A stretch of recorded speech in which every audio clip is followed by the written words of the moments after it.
Je me présente, je m'appelle Denis, mon pseudonyme de cowboy c'est Dance West. Je vous souhaite la bienvenue à Karchatiti.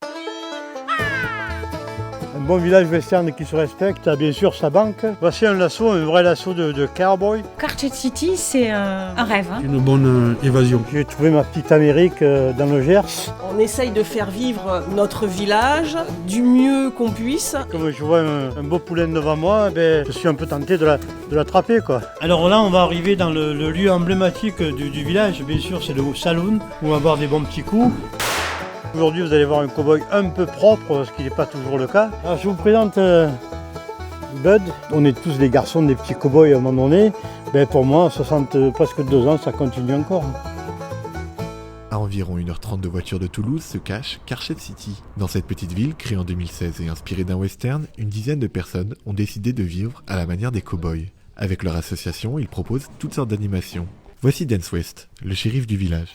Alors on arrive dans la rue centrale, cette rue centrale que vous avez dû certainement déjà voir dans des films de cow-boys. Alors mon bureau, bien sûr, c'est le bureau du shérif qui protège les habitants et le village.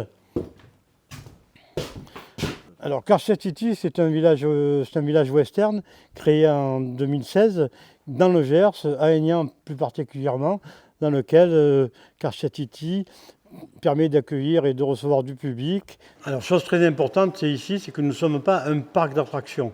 Nous sommes un lieu le plus authentique possible. Ce qui est le plus important, c'est de garder l'esprit de l'authenticité du village western. C'est un village où vous dormez dedans ? C'est un village où on dort dedans, absolument. Alors que ce soit du public ou nous, moi je suis peut-être à 50 mètres à côté du village, mais effectivement je dors dans le village. Voilà la chambre, une des chambres. Le sang, c'est un mode de vie, le cow-boy. C'est une manière de vivre, c'est une manière de penser, c'est une manière d'être.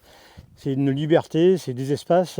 Et c'est de se dire que dans la vie actuelle, qui n'est pas forcément évidente, qui est très moderne, qui est très numérique, qui est très automatisée, se dire de revenir à la nature, à des choses simples et essentielles, ça permet d'avoir sa propre identité et de se dire, moi je vis comme ça. Il y a eu les élections américaines il n'y a pas longtemps. Est-ce qu'on peut être un cow-boy sans parler de politique ?